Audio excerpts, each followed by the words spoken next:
वहाँ रेवड़िया नहीं, मध्य प्रदेश में रेवड़िया नहीं है, वही काम हम करें तो रेवड़िया है, इतना ही फर्क है। बीजेपी कह रही है उसमें कच्चा चिट्ठा है, अशोक गहलोत की सरकार में किन किन लोगों ने सरकार किया है उसका कच्चा चिट्ठा है। हम वेलकम करेंगे, वो कच्चा चिट्ठा बाहर आए, कम से कम डेमोक्रेसी है, कच्चा चिट्ठा बाहर आनी चाहिए। हमारा इंजन खुद इतना मजबूत है कि 2 इंजन का मुकाबला करने के लायक है। वो 59 में जो काम शुरू हुआ स्पेस को लेकर, आज बताइए अगर वो हम लोग उसमें शुरुआत नहीं करते उस वक्त में, इंदिरा गांधी के वक्त में इसरो की सलाह नहीं होती, तो क्या आज मतलब चंद्रयान की तरफ कुछ साइंटिस्ट सोच सकते थे? आज पाकिस्तान हमारे साथ में आज़ाद हुआ, आज वहाँ गृह के हालात हैं, आर्थिक तंगी है वहाँ पर। मैं सुनता हूँ कि वहाँ पर किसी राज्य में चुनाव होने वाले होते हैं, चुनाव करने के लिए उनके पास पैसा नहीं है। मोदी जी 31% वोट लेके प्राइम मिनिस्टर बने हैं, 69% वोट के खिलाफ पड़े हैं। मोदी जी को नहीं बोलना चाहिए बात को। राजस्थान की जनता चौथी बार आपको मुख्यमंत्री चुनने के लिए वोट क्यों दे? क्यों नहीं दे? जब मालूम है गुड गवर्नेंस हुई है राजस्थान के अंदर, इस बार 5 साल एक रिकॉर्ड बन गया राजस्थान के अंदर, जिस प्रकार से हमने फैसले किए हैं एक के बाद एक, तो वो सोशल सिक्योरिटी के हो, चाहे मिनिमम गारंटी एक्ट बना दिया हम लोगों ने, OPS लागू कर दिया कर्मचारियों के लिए, सोशल सिक्योरिटी में नंबर 1 है देश के अंदर। कई काम ऐसे हैं जिसमें नंबर 1 देश में आज राजस्थान है। शहरों के अंदर रोजगार का हमने प्रबंधन कर दिया, नरेगा की तरह कर दिया है। गीग वर्कर जो आज 4-5 लाख हो गए राजस्थान में, गीग वर्कर्स के लिए एक्ट बन गया राजस्थान के अंदर। तो इतने एक्ट बनाए हम लोगों ने, और तो पेपर लीक यहाँ बहुत हुए, गुजरात में भी हुए, यूपी में भी हुए, सब जगह हो रहे हैं। आपके वहाँ तो 14 हो गए ना, बल्कि पेपर लीक 14 से ज़्यादा हो चुके हैं इन राज्यों में, मैं कंपेयर नहीं कर रहा हूँ जी।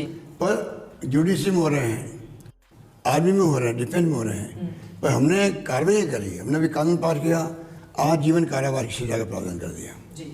और जो पेपर लीक करने वाले लोग थे उन सबको जेलों में डाल दिया। आपको लग रहा है युवाओं में भरोसा बैठेगा इस बात को लेकर? बिल्कुल, हमने उनके लिए इतना ध्यान रखा है, जब वो गए परीक्षा देने के लिए तब इतना ध्यान रखा। अनफॉर्चुनेटली पेपर आउट हो गया, पर हमने जो कार्रवाई करी उसे वो संतुष्ट है। 2023-24 का राजस्थान सरकार का जो बजट था, 29,000 करोड़ का ऐलान आपकी ओर से महंगाई से लोगों को निजात दिलाने के लिए किया गया। महंगाई राहत कैंप आप चला रहे हैं, इसके पीछे का मकसद क्या है मुख्यमंत्री जी? देखिए, पहले अनुभव ये कहता है, हर राज्य में ऐसे होता है, घोषणा हो जाती है, इम्प्लीमेंट नहीं हो पाती है, और कितने मीडिया में आप विज्ञापन दे दीजिए तब भी गांव तक पहुंचती नहीं है, घर तक पहुंचती नहीं, गरीबों तक नहीं पहुंचती है। ये पहला प्रयोग हमने किया है जिसमें महंगे राहत शिविरों का अपना कैंपेन कर दिया। लेकिन वहीं दूसरी तरफ जनता ये सवाल भी पूछेगी ना कि पहले महंगाई बढ़ाओ और फिर सरकार आ जाएगी चुनाव के ठीक पहले महंगाई घटाओ राहत कैंप लेकर, असर करेगा कि महंगाई तो बढ़ी है, पूरी कंट्री में बढ़ी है, राज्यों तो बढ़े नहीं है। जो गलत नीति है एनडीए गवर्नमेंट की, उनके कारण बढ़ रही है। मैं आपको उदाहरण दूँ, आपको आज हमारा वित्तीय प्रबंधन शानदार है, इसलिए हमने 500 रुपये में गैस सिलेंडर देना मंजूर किया है, क्योंकि वित्तीय प्रबंधन शानदार हमने किया है, हम अफोर्ड कर पा रहे हैं। पर आज भारत सरकार की जो नीति हैं, एक एग्जाम्पल काफ़ी समझने के लिए, जो पेट्रोलियम पदार्थ आते हैं बाहर से या क्रूड ऑयल आता है, उसमें एक्साइज ड्यूटी लगती है।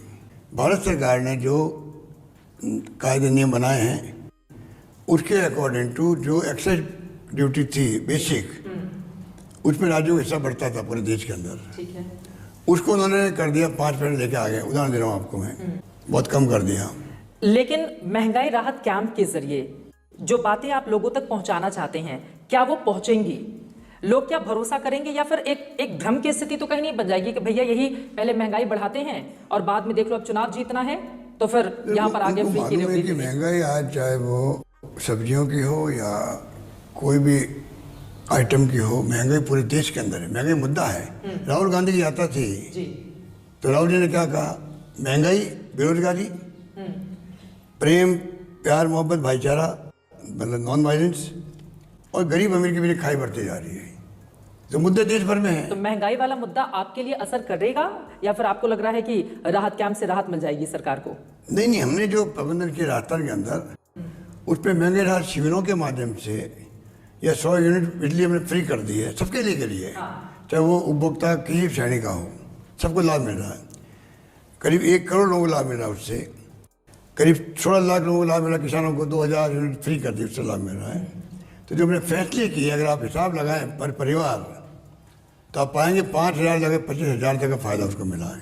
आप कैलकुलेट भी कर रहे हैं इसके जरिए अपने वोटरों को कि हम किन किन लोगों तक अपने फायदे पहुंचा रहे हैं और उनके जरिए कैसे वोट हासिल करेंगे। आपने कहा 100 यूनिट बिजली हमने बड़े पैमाने पर लोगों तक पहुंचाने का प्रबंध किया, 2000 यूनिट बिजली किसानों के लिए, इसके अलावा 1000 रुपए या उससे थोड़ा ज्यादा वृद्धावस्था पेंशन योजना आपकी ओर से बनाई गई। बीजेपी कह रही है, और फ्री की बिजली पर खास तौर से, कि जब बिजली कंपनियां राजस्थान की घाटे में हैं तो मुख्यमंत्री जी फ्री की रेवड़ी बांटने में क्यों लगे हुए हैं? और वहाँ रेवड़े नहीं, मध्य प्रदेश में तो रेवड़े नहीं है।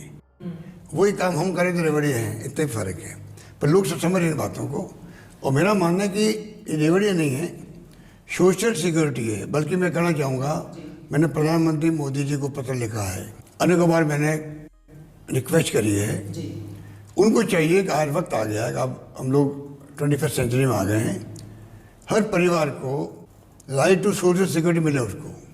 आप जब चिट्ठी लिख रहे हैं प्रधानमंत्री को तो उनकी ओर से जवाब क्या मिला है इस पर? उन्होंने सहमति जताई है? जवाब तो मैं समझता हूँ प्रधानमंत्री जी खुद तो देते नहीं कभी। उनके कभी कभी वो मंत्री लोग जवाब देते, इतना ही करते हैं वो। प्रधानमंत्री जी और एनडीए गवर्नमेंट अप्रोच बिल्कुल डिफरेंट है।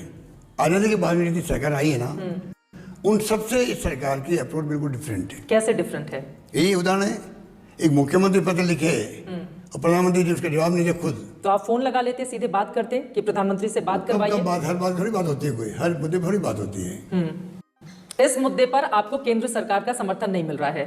आप अन्याय के आरोप लगा रहे हैं सीधे बीजेपी की केंद्र सरकार पर, और उधर दूसरी तरफ आप ही के कांग्रेस शासित राज्य के छत्तीसगढ़ के मुख्यमंत्री भूपेश बघेल, जिनके सहयोगियों पर ईडी की कार्रवाई लगातार चल रही है। तो सवाल ये पूछा जा रहा है कि जब ईडी की कार्रवाई भ्रष्टाचार के मामले में चल रही है तो फिर कांग्रेस के मुख्यमंत्रियों को दिक्कत किस बात की है? ईडी अपना काम करे, अगर कोई गलती नहीं होगी तो फिर पाक साफ बाहर आ जाएंगे। तो केंद्र सरकार को घेरा क्यों जा रहा है इस मुद्दे पर? कहा जा रहा है लोकतंत्र खतरे में है, निशाना बनाया जा रहा है। ये तो एक प्रकार से मुद्दा देश के अंदर है। वो ये मुद्दे ऐसे बन गए देश में जो एनडीए गवर्नमेंट ले डूबेंगे, क्योंकि मुद्दे इतने बनते जा रहे हैं कि आप संविधान की धज्जियां उड़ा रहे हो, जुडिशरी दबाव के अंदर आपके हैं, और आप खुद कह रहे हैं कि जो ये ईडी, इनकम टैक्स, सीबीआई आतंक मचा रखा है। जहाँ चुनाव आते हैं वहीं ईडी पहुँचती है। इतने बड़े मुल्क हैं जहाँ चुनाव आते हैं पहले ईडी पहुँचती, ईडी पहुँचे समझ लो या चुनाव आने वाले हैं। और अगर मान लो छापे इनके ऊपर डाले जाते हैं, ईडी की कार्रवाई होती है, अगर बीजेपी ज्वाइन कर लो तो बिल्कुल पाक साहब हो जाते हैं। ताजा उदाहरण आपका महाराष्ट्र का है। अजीत पवार साहब के बारे में क्या कहा प्रधानमंत्री जी ने उनकी पार्टी के बारे में? 2 दिन बाद में वो लोग चले गए बीजेपी में और उनको इनाम दे दिया वित्त मंत्री बना करके, जिसके ऊपर सबसे बड़े आरोप लगाए जा रहे थे करप्शन के। ये एक प्रकार से क्लासिकल एग्जाम्पल है देश के अंदर, पूरा देश देख रहे हैं इन बातों को। तो छत्तीसगढ़ में ईडी की कार्रवाई चल रही है, राजस्थान तक भी आज पहुंचेगी। वहाँ के मुख्यमंत्री तो अभिचल हो गए हैं, क्योंकि वहाँ 6 महीने से कार्रवाई चलती है, 4 महीने हो गए वहाँ पर। और ईडी ने मेरे ख्याल से, मैंने सुना है ईडी का ऑफिसरों ने वहाँ पर फ्लैट किराए पे ले रखे हैं, वही रहने लगे हैं। ईडी वालों ने वहाँ फ्लैट किराए पर परमानेंट कर लिया उन्होंने अपने। और राजस्थान में, छत्तीसगढ़ की तो बड़ी खबर है, राजस्थान में किराए पर लिए हैं फ्लैट या नहीं लिए हैं? यहाँ तो हम सुनते रहते हैं, अफवाहें सुनते रहते हैं, अफवाहें आती हैं इस तरह की। जब कार्रवाई होगी तो मालूम पड़ेगा, नहीं है कार्रवाई होगी तो मालूम पड़ेगा। अफवाहें डराने का, धमकाने का अधिकारियों को, मंत्रियों को चलता रहता है।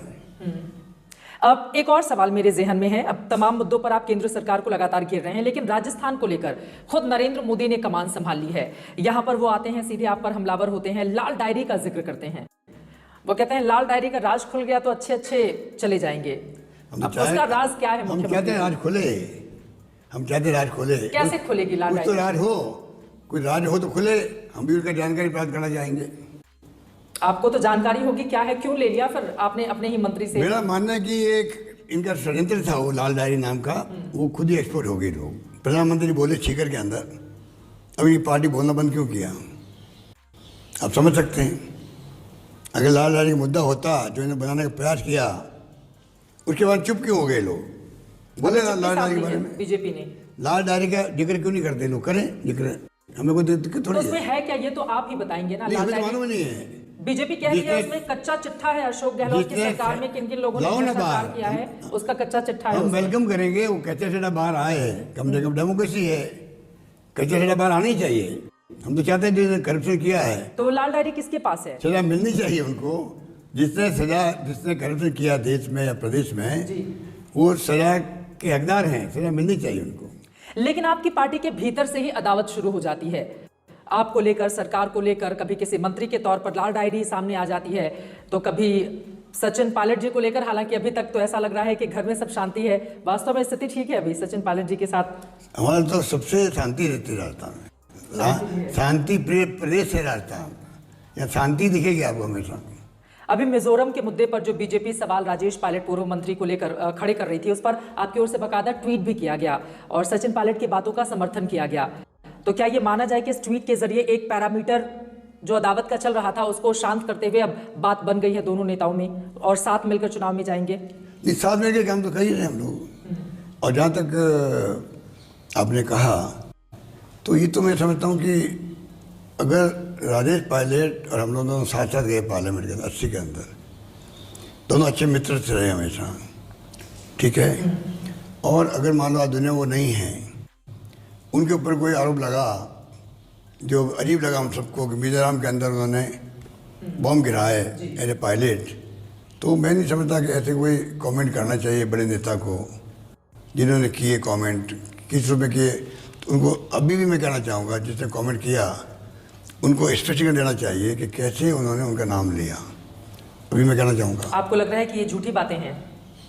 कपूर कल भी बात लगी मुझे तो, जब सचिन पायलट ने कहा कि भाई कुछ साल तो ज्वाइन किया था जी, पायलट बने, उस साल ही बने थे, तो कैसे उस दिन उस पर कैसे वहाँ पर बॉम्बिंग होती। तो इस प्रकार की बात जो करेंगे तो हमारा ड्यूटी बनती है कि सोशल मीडिया का ज़माना है, मैसेज देना की जरूरी होती है कि भाई मैसेज दें कम से कम कि गलत हो रहा, देशवासियों को मालूम पड़े कि भाई ये इस प्रकार आरोप लगाते हैं, अच्छी बात नहीं है। टीम पूरी आपकी एकजुट है राजस्थान की? आज हर कांग्रेस जन को जुनून है कि देश हित के अंदर भी, जब वो कहते हैं लोकतंत्र खतरे के अंदर है, कुछ सोच के कहते होंगे। हम कहते हैं कि संविधान की धज्जियां उड़ रही है, सोच के कहते होंगे। हम कहते हैं कि इनकम टैक्स ईडी सीबीआई का आतंक मचा रखा है, कुछ सोच के कहते होंगे। तो ऐसे वक्त में मैं समझता हूँ हर कांग्रेसमैन जो होगा दिल से जी, सब मतभेद बुला करके एक ही काम करेगा, मैं कैसे कांग्रेस को कामयाब करूँ।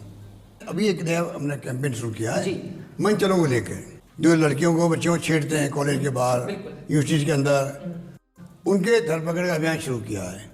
हमने कहा इन मन चलों को जो है, इनकी अगर ये नहीं मानते हैं तो जो रजिस्ट्री सीट होता है थानों के अंदर, उसी प्रकार की इनकी सीट खोली जाए अलग से।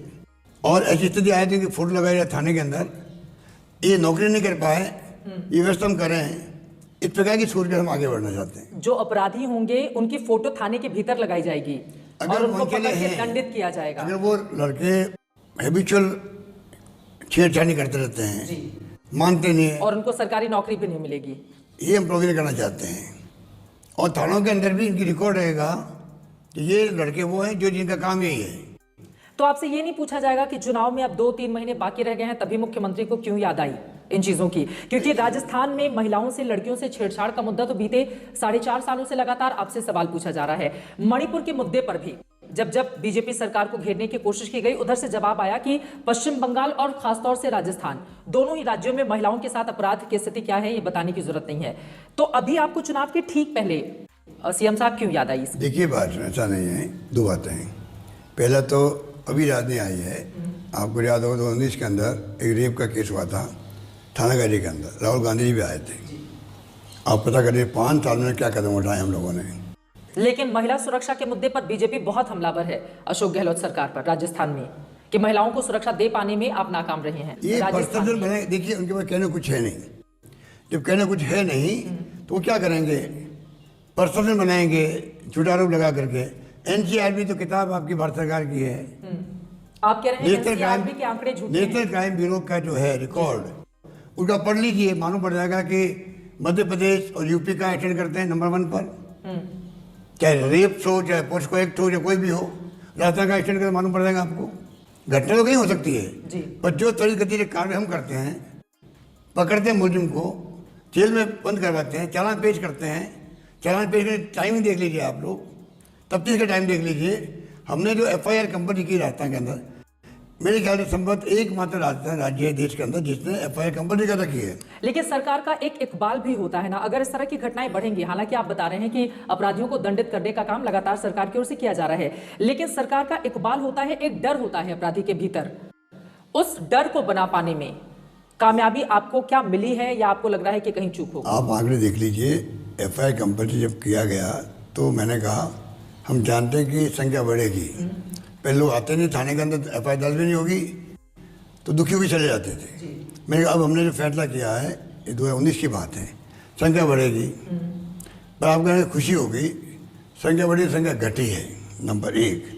नंबर 2, मैंने कहा आपको जो कदम उठाया हमने, उससे पहले कोर्ट के माध्यम से आते थे, मुकदमा दर्ज करने के आदेश आते थे कोर्ट से, बहुत कम हो गए। अब मैं थोड़ा आगे बढ़ते हुए, जब अशोक गहलोत जी को, मुख्यमंत्री को, बीते 5 सालों का हिसाब किताब देना हो, तब वो आगे अगले 5 सालों का सपना दिखा रहे हैं।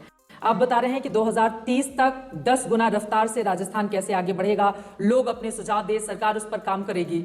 अभी तो आपकी बारी है, कामकाज क्या किए हैं 4.5 सालों में वो बताने की। तो ये 5 सालों का सपना क्यों दिखाया जा रहा है? देखिए, सपना नहीं दिखा रहे हैं, सपना देख रहे हैं हम लोग खुद। आम जनता के सहयोग से आम जनता के जो सपने हैं, वही सपने हमारे होंगे।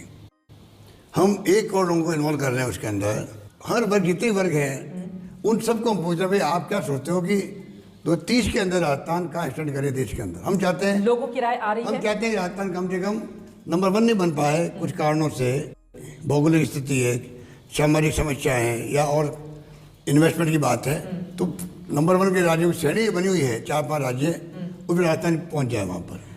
अब मुझे आपकी बातों से ना नीतीश कुमार की बात याद आ गई। चुनाव के दौरान उन्होंने कहा कि हमारे बिहार में समंदर तो है नहीं कि हम गुजरात जैसा विकास कर लें।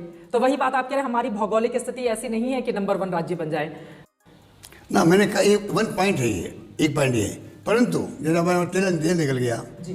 पहले तेल नहीं निकला हुआ था, अब तेल निकल गया। कंट्री का 10-20% तेल जो है उत्पादन राजस्थान होता है। हम रिफाइनरी लगा रहे हैं वहाँ पर, पेट्रोकेमिकल साथ में कॉम्प्लेक्स उसके साथ में, तो हजारों लाखों बच्चों को रोजगार मिलेगा, रेवेन्यू होगी उन सबकी। तो ये सब काम हम लोग कर रहे हैं। रोजगार का क्या आंकड़ा है? आप लोग रोजगार के मुद्दे पर बड़ा घेरते हैं बीजेपी को। राजस्थान में रोजगार को लेकर कैसे आपकी सरकार आगे बढ़ी, अब तक कितनी कामयाबी मिली है? देखिए, बीजेपी को कहने का अधिकार नहीं है। आज हम करीब लगभग 3 लाख लोगों की नौकरी लगा रहे हैं, बच्चों की 3 लाख लगभग। अब मैं जरा आ जाती हूँ, अब जादूगर के तौर पर आपकी पहचान रही है, बचपन में आपने सीखा और उसकी अपनी एक अलग कहानी है, उस पर नहीं जाते हुए, लेकिन राजनीति के जादूगर के तौर पर आपका सिक्का चलेगा क्या? क्योंकि राजस्थान में 5 साल में चेहरा और सरकार, पार्टियां बदल जाती हैं। राजस्थान की बड़ी पार्टी है ये। इस बार मुझे लगता है, हाँ। देखिए, वो कारण कोई और थे, उन कारणों को मैं अभी नहीं जाना चाहूँगा, प्रदेश जनता जानती है।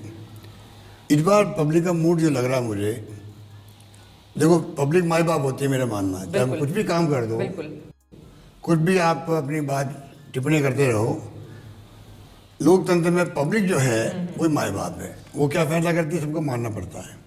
इस बार मुझे लगता है पब्लिक का मूड बन गया है। जो काम हमने किए हैं, नवाचार किए हैं, उसके आधार पर घर घर में बात पहुंच गई है, भाई ऐसी गवर्नमेंट आज तक कभी देखा नहीं हमने कि सभी तरह से गुड गवर्नेंस दे। मतलब काम तो मुझे लगता है इस बार जो है, इस बार सरकार रिपीट करने का आम जनता ने फैसला कर लिया है, फैसला कर लिया। और जो परिपाटी अब चाहे बड़े वो टूट जाएगी। अब चाहे भले मोदी जी आओ, चाहे वो और नेता हो, यहाँ पे कैंपेन वो भी करेंगे। आपने प्रधानमंत्री नरेंद्र मोदी का जिक्र किया। कहा जाता है कि मोदी जहां पर जाते हैं चुनावी माहौल बिल्कुल बदल जाता है। तो नरेंद्र मोदी के नाम से डर भी लगता है मुख्यमंत्री को, क्योंकि वो जहां जहां पहुंचते हैं उनका अपना एक ऑरा है इस देश के बड़े नेता के तौर पर। लोग उनकी बात को सुनते हैं। वो बार 80 करोड़ जो मुफ्त में अनाज इसको पहुंचाती है बीजेपी, दूसरे तमाम कामकाज हैं। तो मोदी जब आते हैं तो सीएम के तौर पर आपको लगता है कि माहौल थोड़ा बदल ना जाए? देखिए, अब मोदी जी आए, चाहे वो और कोई नेता आए, वो तो आएंगे, हमें कोई चिंता नहीं है, क्योंकि हमने इतनी अच्छी गवर्नेंस दी है। इस बार राजस्थान की जनता जो है सिर्फ और सिर्फ गवर्नेंस को देखेगी। वो कहते हैं कि जहां डबल इंजन की सरकार होती है, कामकाज वहां पर तेजी से आगे बढ़ता है। हमारा इंजन खुद इतना मजबूत है कि 2 इंजन का मुकाबला करने के लायक है वो। आप अकेले काफी हैं? मैं अकेला नहीं हूँ, मेरी पार्टी है, मेरे नेता है, मेरे हाईकमान के लोग हैं, राहुल गांधी है, खड़गे साहब है, प्रियंका गांधी जी आएंगी। तो ऐसा नहीं है, हमारे वर्कर्स है, ऐसा नेता है, सब मिलकर इलेक्शन लड़ेंगे हम लोग और कामयाब होंगे। पूरे जोश में दिखाई दे रहे हैं मुख्यमंत्री जी अपने कामकाज के दम पर। लेकिन प्रधानमंत्री नरेंद्र मोदी का जिक्र हो रहा है, उनकी ओर से कहा गया है, और इसी से जुड़ा हुआ मेरा अगला सवाल भी। विधानसभा में तो 5 साल बाद या 5 सालों में पिछले कई सालों से ऐसा हो रहा है, बीजेपी कांग्रेस के बीच मुकाबला रहता है, आपकी सरकार आ जाती है। लेकिन बीते 2 बार से लगातार ऐसा हो रहा है, जब विधानसभा में जैसा भी करे कांग्रेस अच्छा करे, लेकिन लोकसभा में आप लोगों का सुपड़ा साफ हो जाता है। तो ऐसा क्यों हो जाता है? मोदी के नाम पर तो क्लीन स्वीप हो जाता है बीजेपी के लिए। अब देखिए उसको चर्चा अभी विधानसभा चुनाव को आप होने दीजिएगा, बताएंगे आपको कि क्या कारण है। अब नहीं होने वाला है। अब मोदी जी का खुद का ग्राफ नीचे आ रहा है, पहले वाली बात नहीं रही है। आज जो हालात हैं वो दूसरे हैं। लोग सब चिंतित है देश को लेकर, देश के फ्यूचर को लेकर चिंतित है। क्या कारण है? कुछ तो कारण होंगे। इसलिए मोदी जी को खुद को चाहिए कि आज जिस लोकतांत्रिक व्यवस्था से वो प्राइम मिनिस्टर बने हैं, वो कांग्रेस से काम की हुई व्यवस्था है यहाँ देश के अंदर। ये नहीं बोलना चाहिए उनको। आज सुई नहीं बनती थी, आज कल चंद्रयान 3 वहाँ पे गया, लैंड कर गया, सबको गर्व होता है। कैसे कर गया? पंडित नेहरू ने आज़ादी मिलते ही जो जिस प्रकार से स्थापना की थी, मतलब इसरो पंडित नेहरू लेकर आए, इसरो तो उसका क्रेडिट आप नेहरू जी को देंगे। चंद्रयान 3 अगर मोदी के समय में लॉन्च हो तो उसका क्रेडिट क्या? मैं नहीं कह रहा हूँ, आप नहीं समझे। मैं कह रहा हूँ अगर उस वक्त में स्थापना नहीं होती संस्था की, 59 की बात करूँ मैं आपको, आज़ादी मिली थी उस वक्त में। 59 में जब काम शुरू हुआ स्पेस को लेके, आज बताइए अगर वो हम लोग उसमें शुरुआत नहीं करते उस वक्त में, इंदिरा गांधी के वक्त में इसरो की स्थापना नहीं होती, तो क्या आज मतलब चंद्रयान की तरफ कुछ साइंटिस्ट छोड़ सकते थे? आज दुनिया के अंदर 4-5 मुल्क क्यों हैं? हिंदुस्तान का नाम उसमें अंदर आया क्योंकि 59 में। अब 50-60 साल पुरानी बात बता रहा हूँ आपको मैं। वो सफर से लंबा तय किया है। तो अगर उस समय की उपलब्धियों का श्रेय पंडित नेहरू को या इंदिरा गांधी को जाता है, तो मौजूदा वक्त की उपलब्धियों का श्रेय तो फिर नरेंद्र मोदी को देना पड़ेगा, क्योंकि 4 साल पहले चंद्रयान 2 फेल हो गया था और फिर बजट डिसाइड किया गया, वो खुद गए थे, हम सब ने देखा था। तो क्या इसका श्रेय नहीं मिलना चाहिए? मैं एतराज नहीं करता हूँ, मैं ये कह रहा हूँ अगर उस वक्त स्थापना नहीं करते तो ये यहाँ तक कैसे पहुँचते हम लोग? तो आप ये क्यों नहीं सोचते भाई कि वो फैसले उस वक्त में हुए थे, उसका परिणाम है कि आप स्थिति में आ गए? मतलब आप कह रहे हैं कि नींव डाली गई थी कांग्रेस शासन में, और आज जो इमारत बुलंद दिखाई दे रही है वो उस नींव की वजह से है, आप ये बोलना चाह रहे हैं? सही बात है। पंडित नेहरू को सलाह दी गई थी, जो साइंटिस्ट थे, क्या नाम था उनका? विक्रम साराभाई। स्थापना नाम अटक गया, बचपन सुनता आ रहा उनका नाम। विक्रम साराभाई ने सलाह दी थी पंडित नेहरू को, उन्होंने स्थापना करी। बाद में नाम बदल के इसरो हो गया इंदिरा जी के वक्त में। इंदिरा गांधी जी ने इसरो स्थापित किया बेंगलुरु के अंदर। आज 100 सैटेलाइट एक साथ छोड़े जा रहे हैं वहाँ से। अगर स्थापना नहीं होती उनकी तो हम भी पाकिस्तान की तरह गृह युद्ध में फंस जाते। आज पाकिस्तान हमारे साथ में आज़ाद हुआ, आज वहाँ गृह युद्ध के हालात हैं, आर्थिक तंगी है वहाँ पर। मैं सुनता हूँ कि वहाँ पर किसी राज्य में चुनाव होने वाले होते हैं, चुनाव करवाने के लिए उनके पास पैसा नहीं है। कहाँ वो है? तो जो पंडित नेहरू नींव रखी थी देश के अंदर, आज़ादी मिलते ही बड़े बड़े बांध बना दिए, कल कारखाने बना दिए, सब कुछ कर दिया, नए नए संस्थाएं खड़ी करी, IIT लगा कर। तो आप ये कह रहे हैं कि मौजूदा वक्त की जो सफलताएं हैं पंडित नेहरू को, इंदिरा गांधी को इसका श्रेय दिया जाना चाहिए। ठीक है, अब इसको थोड़ा सा और विस्तार देते हुए नरेंद्र मोदी की ओर से 15 अगस्त को ये कहा गया कि अगले 15 अगस्त स्वतंत्रता दिवस पर मैं ही तिरंगा फहराऊंगा और सरकार की उपलब्धियां गिनाऊंगा। वो बड़े आत्मविश्वास से लबरेज नजर आ रहे हैं और उन्होंने ये भी वादा कर दिया है कि 3rd टर्म में तीसरी बड़ी अर्थव्यवस्था बनेगा हिंदुस्तान मोदी के नेतृत्व में। ये मोदी जी की स्टाइल है बोलने की, ये मोदी की स्टाइल है। कौन सी स्टाइल है? ये बोलने की स्टाइल है। आप खुद ही भविष्यवाणी कर रहे हो, अगली बार मैं ही तिरंगा फहराऊंगा। डेमोक्रेसी में कभी होता नहीं, ना होना चाहिए। अपना काम करते जाओ, ये फैसला छोड़ो, जनता को छोड़ो। आप जनता का हक क्यों मार रहे हो? वो बताते हैं कि जब मोदी सरकार अस्तित्व में आई 2014 में, तो देश की अर्थव्यवस्था 10वें नंबर पर थी। उनके नेतृत्व में देश ने काम किया, 5वें नंबर पर हम पहुंच गए हैं और 3rd टर्म में तीसरी अर्थव्यवस्था हो जाएगी दुनिया के तमाम मुल्कों को पीछे छोड़ते हुए। तो इसको कैसे, ये जो आत्मविश्वास है जब लाल किले की प्राचीर से बोलते हैं तो वो विपक्षियों को का आत्मविश्वास डगमगाता है। उनका एक काम कीजिए, 14 में इलेक्शन लड़े थे, जीते थे वो जी, उसमें भी जीते, उन्होंने भाषण थे, वादे थे देशवासियों के साथ में, उनको याद कर लीजिए और उनका विश्लेषण कर लीजिए आज क्या हालात है उन बातों का, और मालूम पड़ जाएगा वो क्या बोलते हैं। लोग भूल जाते हैं बातों को, कितने वादे किए थे, मैं उनको रिपीट नहीं करना चाहता। ठीक है, वादे आपके भी बहुत सारे हैं, वो कितने पूरे हुए मैं उस पर आऊंगी, लेकिन उसके पहले राहुल गांधी की बात कर लेते हैं। विपक्षी इंडिया बड़े जोशो खरोश के साथ आगे बढ़ रहा है कि मोदी को 24 में हराना है, लेकिन चूंकि खुद इसी गठबंधन में न जाने कितनी गांठें हैं, समय समय पर अलग अलग आवाजें बुलंद होती रहती हैं। आपको लग रहा है कि मोदी का मुकाबला कर पाएगा विपक्षी इंडिया 2024 के लिए? बिल्कुल कर पाएगा, क्यों नहीं कर पाएगा। इंडिया अगर बना है, विपक्षी पार्टियों का गठबंधन बना है, सोच समझ के बना है, और पब्लिक जो है, इस देश के पब्लिक का रॉबर्ट कॉमन सेंस एक्स्ट्राऑर्डिनरी है। इस देश के हो सकता है नागरिक इलिटरेट भी हों, कम पढ़े लिखे हों, कॉमन सेंस जो उनका है, रॉबर्ट कॉमन सेंस एक्स्ट्राऑर्डिनरी है। ये मैंने अनुभव किया ज़िंदगी के अंदर। इंदिरा जी के वक्त में जब चुनाव हारे थे ना कांग्रेस, पूरे नॉर्थ इंडिया में साफ हो गई थी। जी। तो क्या मालूम पड़ा बिहार के गांव में और आते हैं गांव में क्या फैसला हम करने जा रहे हैं, एक सा फैसला किया सबने। आंधी चली इंदिरा गांधी जी की वापस, उस वक्त 80 के अंदर हम सब MP बन के आ गए। जी। 40 साल 42 साल उस बात को हो गए, पता नहीं लगता लोगों का। वाजपेयी गवर्नमेंट थी, इंडिया शाइनिंग फील गुड चल रहा था। आप बताइए, एक बिल्कुल साफ हो गए और सोनिया गांधी जी के नेतृत्व में सरकार बनने की नौबत आ गई। वो अलग बात है, सोनिया जी ने कहा मैं नहीं बनूंगी prime minister, doctor Manmohan Singh बनेंगे, वो उनका बड़प्पन था। पर जनता ने तो शौक सिखा दिया उस सरकार को भी। विपक्षी इंडिया को लेकर कहा जा रहा है इतने सारे दूल्हे हैं, बारात सज गई है और चेहरा कोई एक नहीं है जो मोदी का मुकाबला कर पाए। तो आपको क्या लग रहा है? लालू प्रसाद यादव ने पटना में जब विपक्षी इंडिया की पहली बैठक हुई थी, मैं वहां पर थी, उनकी ओर से कहा गया था कि राहुल गांधी दूल्हा बने जल्द ही। हालांकि उसके अलग अलग निहितार्थ निकाले गए, लेकिन ये जो विपक्षी इंडिया की बारात सजी हुई है, इसमें क्या राहुल गांधी को नेतृत्व करना चाहिए फ्रंट फुट पर मोदी के सामने? देखिए, ये तो जब गठबंधन बना है तो गठबंधन की जो पार्टियां हैं वो आपस में विचार विमर्श करने के बाद ही फैसला करती है। उसके मैं उस पर कॉमेंट नहीं करना चाहता। कांग्रेस पार्टी का चेहरा राहुल गांधी है, प्राइम मिनिस्टर का चेहरा जो है कांग्रेस पार्टी का वो राहुल गांधी है। राहुल गांधी रहेंगे, राहुल गांधी थे। आपको लग रहा है कि राहुल गांधी का नेतृत्व, मतलब हालांकि मल्लिकार्जुन खड़गे आपके अध्यक्ष हैं, लेकिन चेहरा राहुल गांधी है? वो तो खड़गे साहब यही बात कह रहे हैं, इसमें कोई दिक्कत नहीं हम लोगों को, ना दिक्कत है ना कोई दो राय है। सवाल ये है कि जब गठबंधन बन गया इंडिया के नाम से, अब सब पार्टी मिलकर बात करें। लेकिन फिर मैं आ जाती हूँ विपक्षी गठबंधन में जिन गांठों का जिक्र किया जा रहा है, अलग अलग पार्टियां हैं। जैसे कि पश्चिम बंगाल में अधीर रंजन चौधरी आपके नेता ममता बनर्जी पर निशाना साधते हैं, वहां पर कांग्रेस पार्टी की अपनी अलग स्थिति है। आम आदमी पार्टी और कांग्रेस के बीच दिल्ली में अलग तरह की लड़ाई चल रही है। तो फिर ये कैसे संभव हो पाएगा कि एक बीजेपी का कैंडिडेट हो और दूसरा विपक्षी इंडिया का कैंडिडेट हो, जब खुद में ही आपस में इस तरह की स्थिति बनी हुई है? देखिए, लोकल लेवल पर कई बार ऐसी स्थिति बनती है। सबको जो इसका नेता होता है उनको अपने खुद के एग्जिस्टेंस के हिसाब से बात करनी पड़ती है।